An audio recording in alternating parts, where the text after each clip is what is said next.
no livro de Malaquias, no capítulo 3, versículo 6.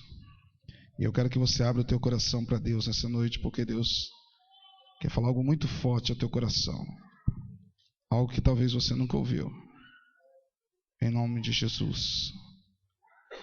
Abra a tua Bíblia, Malaquias 3, 6.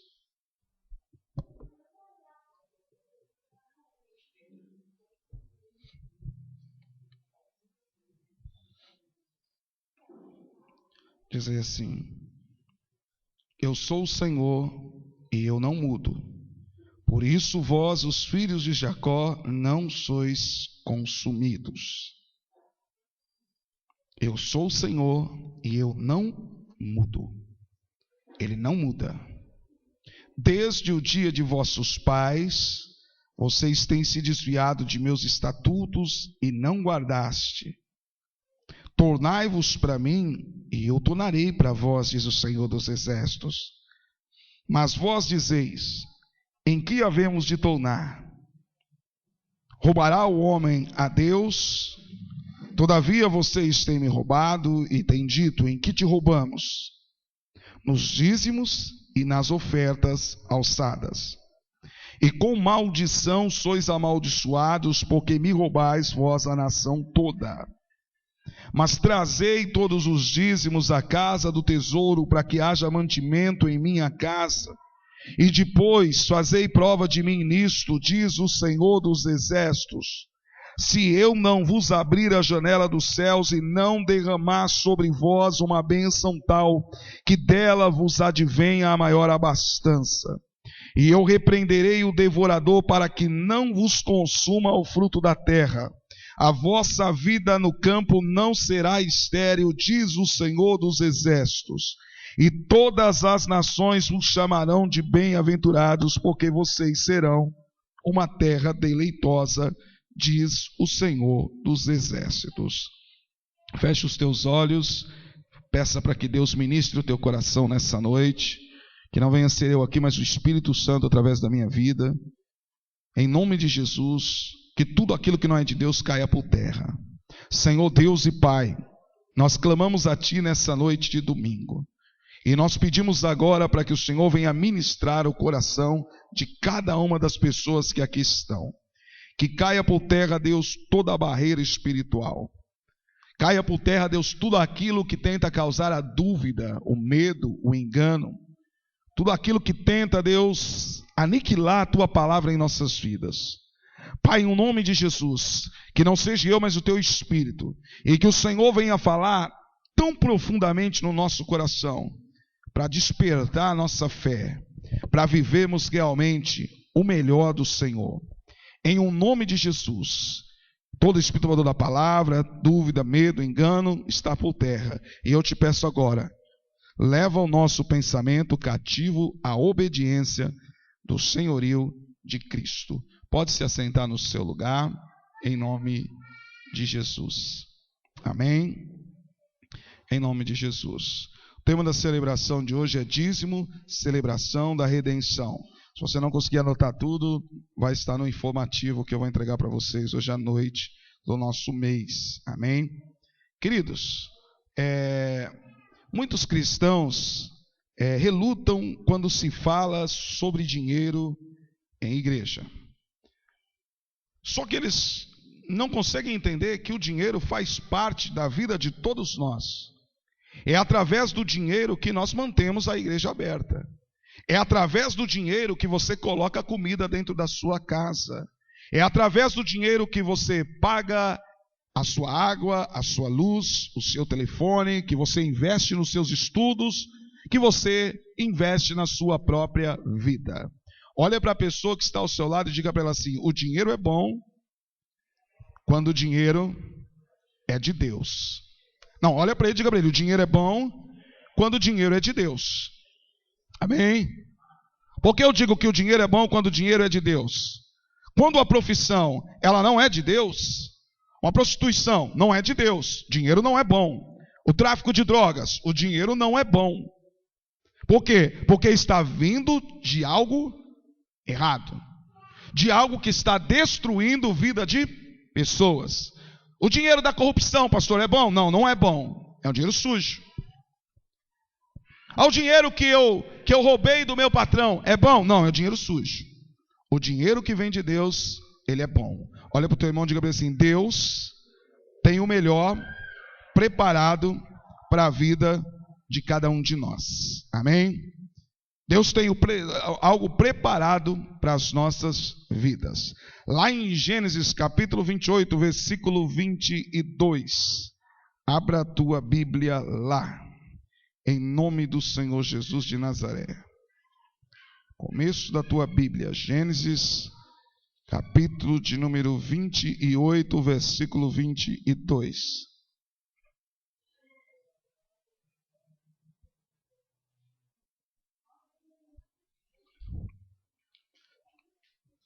E esta pedra que eu tenho posto como coluna será a casa do meu Deus. E tudo o que o Senhor me der, certamente eu lhe darei o dízimo. E esta pedra que eu tenho posto por coluna será a casa do meu Deus. E de tudo o que o Senhor me der, certamente eu lhe darei o dízimo. Há muitos anos atrás, queridos, um fabricante de doces chamado John Uller fundou a sua empresa e ele adotou a promessa de Jacó como sendo sua. E ele foi ao banco e ele abriu uma conta com as iniciais M.S. e depositava regularmente naquela conta 1/10 de toda a sua renda.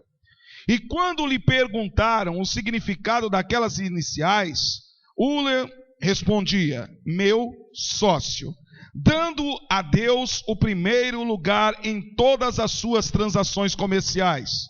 Ele foi abençoado por Deus e a sua fábrica prosperou de modo fenomenal. Toda a semana, a obra do Senhor recebia quantias cada vez maiores de dinheiro. E o valor dessas doações ficou tão grande que espantou os sócios da empresa. O interessante é que essas contribuições iam sempre acompanhadas por um pedido de que não se fizesse agradecimento ao doador, mas que o beneficiário louvasse a Deus somente. Afinal de contas, dizia Uller, abra a tua Bíblia em 1 Crônicas, capítulo de número 29, versículo 14. 1 Crônicas, capítulo 29, verso de número 14.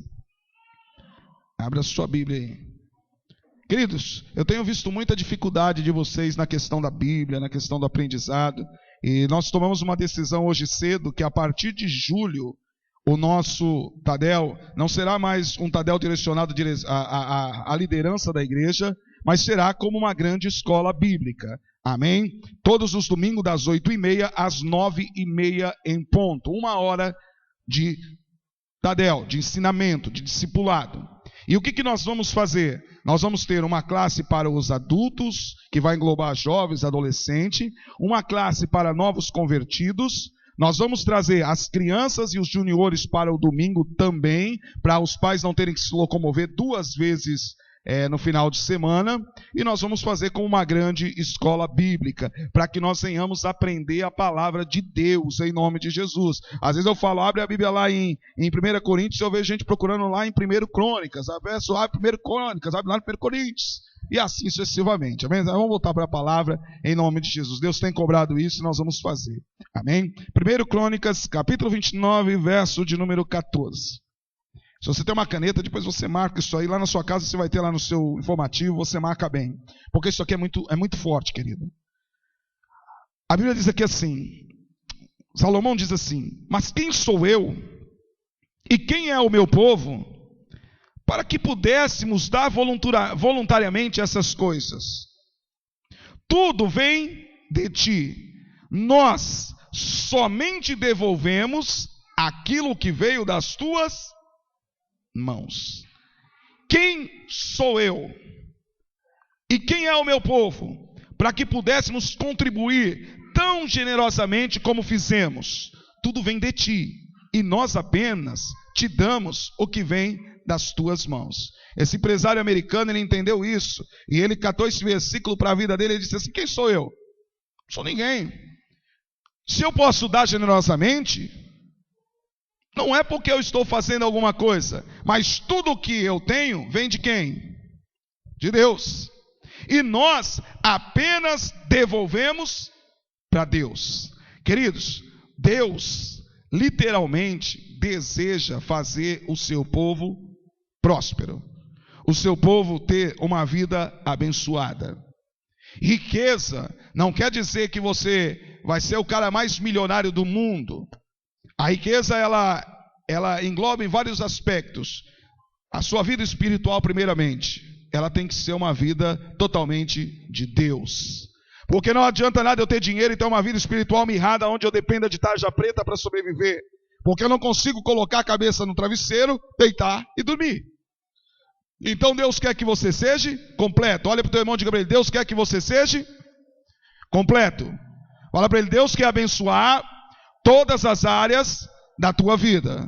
Amém? Diga para ele: nessa noite, em especial, a tua vida financeira. Diga para ele: aonde você colocar a palma das suas mãos, tem que prosperar. Diga para ele: aonde você pisar, a planta dos seus pés tem que ser abençoado, em nome de Jesus. Olha para o teu irmão e diga para ele: é a palavra de Deus, e ela tem que se concretizar na sua vida, em nome de Jesus. Coloca a mão na sua cabeça e diga assim: Deus, mas fala com fé, querido, Deus me faz acreditar na sua palavra de maneira íntegra, sem colocar questionamento, oposições pessoais, porque o Senhor mesmo disse lá em Malaquias que o Senhor é Deus e que o Senhor não muda. Então quem tem que mudar a minha mente sou eu, e como eu imagino a minha alma, assim eu sou. E em nome de Jesus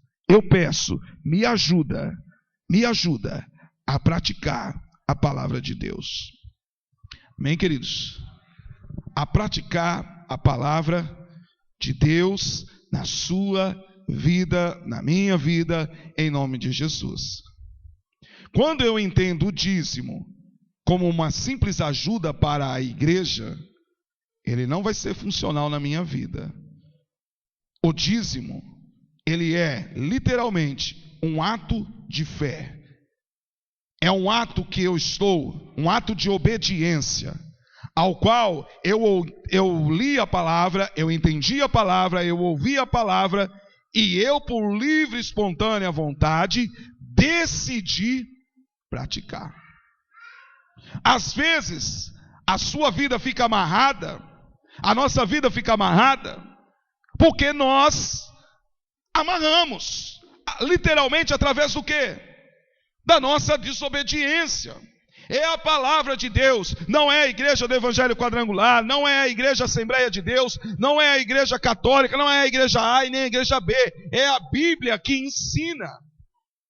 Jacó não conhecia a Bíblia, Jacó ainda não tinha frequentado uma igreja, mas Jacó, ele tem uma visão, e quando ele tem essa visão, ele sente a necessidade que devia haver uma igreja, e ele olha e diz assim: Deus, essa pedra aqui vai ser a pedra fundamental da onde vai ser fundada esta igreja. E aqui eu vou entregar os meus dízimos ao Senhor. Dízimo é um ato profético que celebra a redenção de Jesus em nossas vidas. Queridos, quando nós falamos em redenção, quais são as primeiras coisas que vêm na sua cabeça? Talvez as primeiras coisas que vêm na sua cabeça é o perdão dos seus pecados, é a lavagem da sua alma, é a limpeza de tudo aquilo que você fez. Redenção, biblicamente falando, é isso, mas é muito mais do que isso. Lá no Velho Testamento, quando uma pessoa ia pedir um empréstimo para outra, essa pessoa ia diante dos anciões da cidade e fazia com ela um contrato. Não tinha contrato de cartório naquela época, mas um contrato de boca diante de testemunhas. E diante dessas testemunhas, se aquele empréstimo ao qual aquela pessoa contraiu, ela, por um motivo qualquer, ela não conseguisse liquidar, vamos dar um exemplo, ela fosse plantar milho, e ela pedisse aquele empréstimo para aquela pessoa, e a pessoa lhe desse o dinheiro para ela plantar milho. A pessoa não queria plantar, mas ela ia plantar. e de repente não veio a chuva no tempo certo, e ela não conseguiu fazer o milho crescer como tinha que crescer. E quando estava perto da colheita, veio uma chuva e acabou com tudo. E ele perdeu todo aquele investimento ao qual ele havia emprestado, que não era dele. O que esse homem tinha que fazer? Ele tinha que pagar. E como é que ele pagava? Ele pagava entregando todos os seus bens. Mas e se acabasse todos os seus bens e a dívida não fosse liquidada? Ele se fazia escravo daquela pessoa. Ou seja, ele não tinha mais posse sobre a sua própria vida até que ele pagasse toda aquela situação. E aí entra a redenção. Porque aquela pessoa tinha um parente próximo. E biblicamente falando, se aquele parente próximo tivesse posses, e se aquele parente próximo se compadecesse dela, ele poderia ir lá e pagar o resgate. Diga comigo, redenção significa resgate de uma propriedade. Aí aquele parente ia lá e comprava o seu parente daquele a qual tinha ele como escravo. Da agora em diante, como era parente, era amigo, então ele iria andar para frente, ia dar resultado. A não ser que o parente que comprasse ele fosse a sogra, aí o problema seria meio difícil. Mas do contrário, ele viveria sua vida normalmente. E aí como que entra Jesus nessa história? Nós, por livre, espontânea vontade, quando nascemos, quando assumimos a nossa posição de consciência, nós começamos a o quê? Pecar. A viver debaixo do pecado. E o pecado nos torna escravos. E a condição de escravos do pecado nos leva ao inferno. Porque a Bíblia diz que o salário do pecado é a morte. O pecado faz separação entre Deus e o homem. E como entra Jesus? Alguém tinha que nos resgatar. Algum parente próximo. E a Bíblia diz que aquele que confessa Jesus como seu único e suficiente Salvador é feito o quê? Filho de quem? De Deus. Ou seja, ele se torna nosso parente próximo. E o que ele faz? Ele foi lá e ele pagou pelas nossas vidas. Ele nos comprou, ele nos resgatou. E agora ele é o quê? Ele é o nosso dono. Nós não somos mais de nós mesmos, somos apenas mordomos. E nós começamos a entender que tudo pertence a Deus. Olha para o teu irmão e diga para ele: você tem sido um bom mordomo? Sim ou não? Olha para ele assim: porque tudo que você tem, olha para ele, inclusive a sua vida, inclusive o ar que você está respirando, pertence a Deus. Amém, queridos? Tudo que nós temos pertence a Deus. Tudo que nós temos veio de Deus. Se somos alguma coisa, é porque Deus assim quer. Você poderia ter nascido na África, poderia ter nascido na Índia, poderia ter nascido em um daqueles países onde o povo coloca um monte de bomba no corpo, lá no Afeganistão. Mas Deus quis que você nascesse no Brasil. Olha para o teu irmão e diga para ele assim: agradeça a Deus pelo lugar onde você nasceu. Amém ou não amém? Porque às vezes a gente só sabe olhar e dizer assim: ah, porque minha vida é ruim, ah, porque isso, ah, porque... Olha para trás, querido, olha para trás. Olha para trás. Às vezes nós reclamamos demais. Olha lá atrás.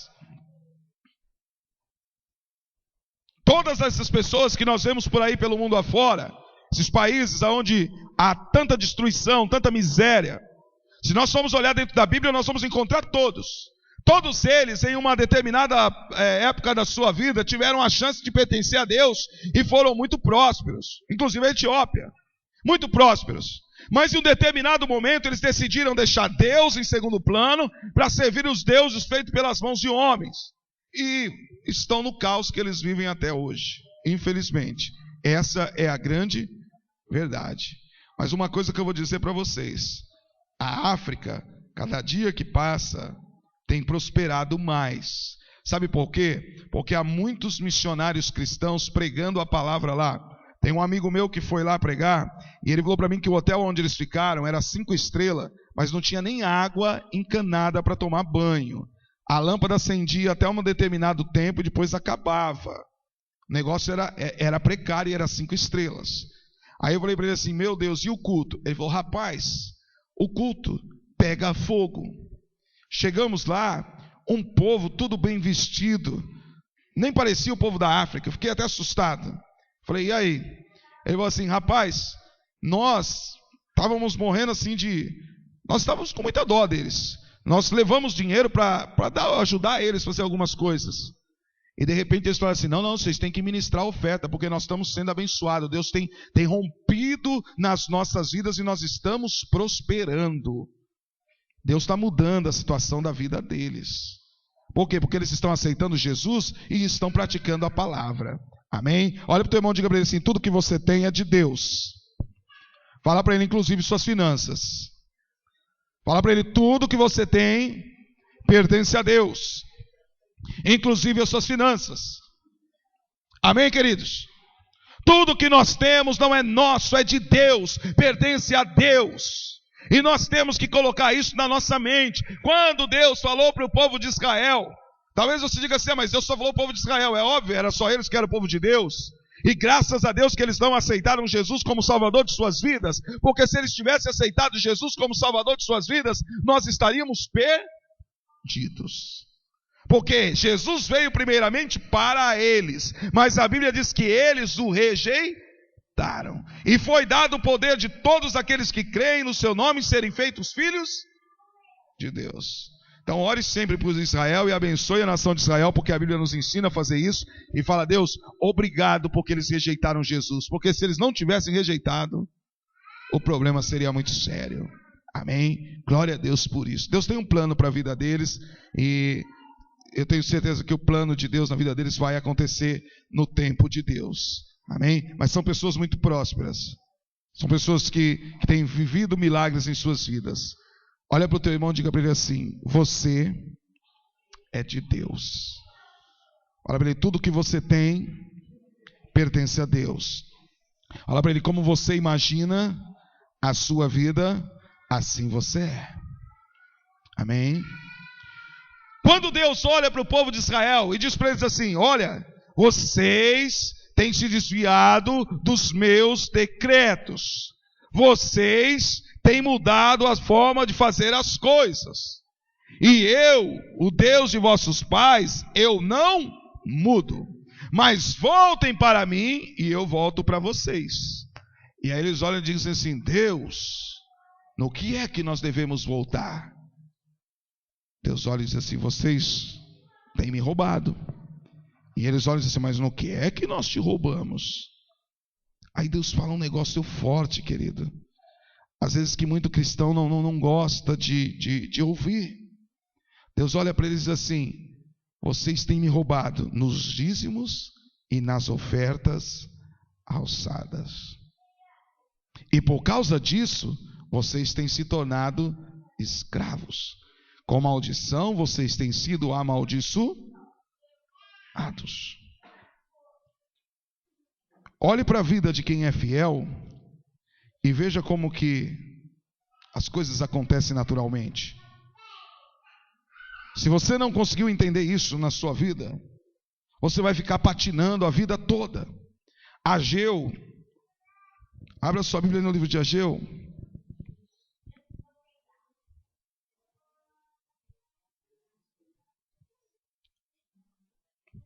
Ageu capítulo 1. Ageu capítulo de número 1. Versículo de número 5. Versículo de número 3. Vamos lá. Ageu capítulo 1, versículo 3. E veio, pois, a palavra do Senhor por intermédio do profeta Ageu, dizendo: é para vós o tempo de habitardes nas vossas casas enfeitadas, enquanto a minha casa fica deserta? Ora, assim diz o Senhor dos Exércitos: apliquem os vossos corações em vossos caminhos. Mas vocês vão semear muito e vocês vão recolher pouco. Vocês vão comer e vocês não vão se saciar. Vocês vão se vestir, mas vocês não vão conseguir se aquecer. Vocês vão receber salário e vão colocá-lo em um saco furado. Mas agora, se vocês aplicarem os vossos corações aos vossos caminhos, e subirem ao monte, e trazerem madeira a esta casa, para que ela me agrade, dela me agrade e seja glorificado, diz o Senhor. Então vocês vão esperar muito, e eis que o muito vai vir a ser pouco. E esse pouco que vocês trouxessem para esta casa, eu dissipei como a sopa, porque diz o Senhor dos Exércitos: por causa da minha casa que está deserta, enquanto que cada um de vós se ocupa da sua própria casa. Por isso retém os céus o seu orvalho e a terra o seu fruto. Se nós esquecemos de Deus, da casa de Deus, Deus literalmente se esquece de nós. É Bíblia, querido, é palavra de Deus. Sabe, talvez a gente vai querer falar assim: pastor, mas e a viúva pobre? Ela pode dizimar? Quando Jesus estava sentado na beira do gasofilácio, de quem é que Jesus falou que foi a melhor oferta? Da viúva pobre. Porque ela não deu a sobra, ela deu o seu tudo. Deus não quer a nossa sobra. Às vezes nós ficamos assim: esse mês eu faço, mês que vem eu não faço, e eu vou levando a vida com a barriga. E eu não consigo viver o sobrenatural de Deus na minha vida. Quando você dizima, você está reconhecendo, trazendo a memória de tudo que Deus fez por você, num ato de profunda gratidão. No mundo espiritual é como se você colocasse um selo em tudo que você tem, declarando que tudo pertence a Deus e que o inimigo não pode tocar. Porque ele próprio diz que ele repreenderia o devorador para que não consumisse nada. Nada. Pastor, o fruto da nossa terra, eles só sabiam arar a terra, queridos, só sabiam cuidar de animais. Hoje nós quase não fazemos isso. Poucas foram as pessoas que ficaram em sítios. A grande maioria veio para a cidade. Então a palavra se engloba a nós também. Ele vai repreender o devorador. E o devorador, ele entra pelas beiradas e ele vai levando e a gente nem percebe. Aí no final do mês você vai olhar, você vai dizer assim: meu Deus, eu peguei tudo isso de dinheiro nesse mês e eu não fiz nada. O que é que aconteceu? O devorador levou. Então quando você dizima, declara comigo assim, levanta sua mão direita para o céu e declara comigo assim: quando eu dizimo, mas fala com fé, quando eu dizimo, eu estou reconhecendo, trazendo à memória tudo que Deus fez por mim, num ato de profunda gratidão. E no mundo espiritual, é como se eu colocasse um selo em tudo que eu tenho, declarando que tudo pertence a Jesus e que o inimigo não pode tocar. Amém, queridos? Ele não vai tocar. Não basta fazer o certo, você tem que fazer da forma certa. Quando você dizima, quando você oferta, quando você primicia, você precisa ter um coração correto, de alegria, de gratidão e de celebração. Em nome de Jesus, para experimentar bênçãos em níveis muito maiores do que aquilo que você já experimentou em toda a sua vida. Quem é fiel com Deus sabe do que eu estou falando, porque vive isso na sua vida dia após dia. Dia após dia. Deus abre portas. Deus faz diferença. Sabe, é uma questão de escolha, de prova com Deus. Se eu quero ou não viver o sobrenatural de Deus na minha vida. Se eu quero ou não viver o milagre de Deus na minha vida. Se eu quero ou não ver Deus agindo na minha vida de maneira sobrenatural. Você não precisa ganhar um grande salário para prosperar. Deus não vai agir no grande salário. Quando Elias chegou para a viúva de Sarepta, ela tinha o quê? ela tinha um pouquinho de farinha e um pouquinho de azeite. Ela não tinha uma grande quantidade de azeite. Ela não tinha uma grande quantidade de farinha na panela. Ela tinha um pouquinho. Mas ele disse, vai lá e faz primeiro para mim. Ele estava dizendo para ela o quê? Vai lá, faz um bolo pequeno. O dízimo é 10% de tudo aquilo que passa pelas nossas mãos, biblicamente falando. Então vai lá e faz um bolo pequeno. Faz um outro para você e para o seu filho. Traz primeiro para mim. Depois entra, come você e seu filho. Porque não vai faltar farinha e nem azeite na tua botija. Mas primeiro teve que haver o quê? A obediência. É ela que vai gerar o resultado. Às vezes a nossa vida financeira está travada por causa disso. Por causa disso. Deus colocou o dinheiro na minha mão e eu olhei para o valor do dinheiro e disse assim, não, eu não tenho coragem de entregar na casa de Deus tudo isso. Mas é melhor eu entregar um dízimo, vou dar um exemplo para vocês, um dízimo de 10 mil, que vai me sobrar 9, do que entregar apenas um dízimo de 1.000. Então Deus, se o Senhor me deu 10 mil, eu te agradeço, e de coração eu faço para o Senhor. Se amanhã o Senhor me der 20, vou fazer da mesma maneira e do mesmo jeito. Porque eu sei que o Senhor vai manifestar o seu poder na minha vida dia após dia. Em nome de Jesus. E esse é o desejo do meu coração. Esse é o desejo da minha vida. E quando nós fazemos, Deus literalmente trabalha. Quando nós entregamos o nosso coração para Jesus, Jesus veio e fez o quê? Pagou pela nossa vida, nos resgatou, trouxe a redenção, nos tirou das mãos do diabo e nos fez seu filho. Olha para o teu irmão e diga para ele assim, Deus tem o desejo de prosperar você. Olha para ele, quando você entrega para Deus o que já é de Deus, olha para ele, você nunca vai ganhar de Deus, porque Ele sempre vai abrir a janela dos céus e vai derramar chuva sobre a sua vida em nome de Jesus. Amém? Em nome de Jesus. Palavra, Bíblia Sagrada. E quando nós praticamos a Bíblia, Deus literalmente nos honra. Nos honra. Deus muda a nossa história. Eu vou dizimar e vou ficar em casa. Não. Eu vou dizimar, e a Bíblia diz que tudo aquilo que eu fizer ao homem não é para fazer como ao homem, fazer como a Deus. Então lá no meu serviço eu não vou trabalhar para o meu patrão, lá na minha empresa eu não vou trabalhar para o meu cliente, eu vou trabalhar para Deus, porque é para mim fazer para Deus, porque a recompensa vem de... Então eu tenho que fazer o melhor em tudo aquilo que eu colocar as minhas mãos. Eu tenho que fazer o melhor em nome de Jesus. Ponha isso no teu coração. Nós não podemos fazer as coisas de qualquer forma, de qualquer maneira, de qualquer jeito. Não, temos que fazer o melhor, em nome de Jesus. Olha para o teu irmão e diga para ele assim, José despontou porque fazia o melhor. Olha para ele, Jacó despontou porque fazia o melhor.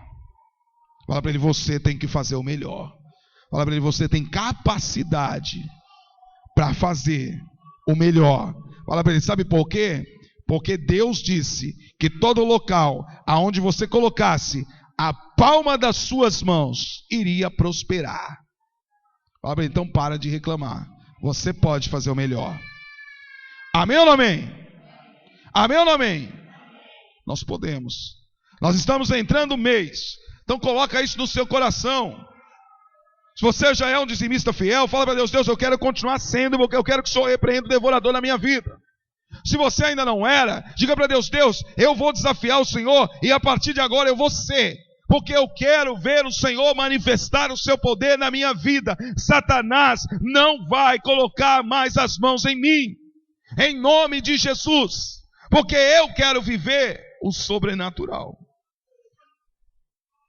Em nome de Jesus. Amém ou não amém? Amém ou não amém, igreja?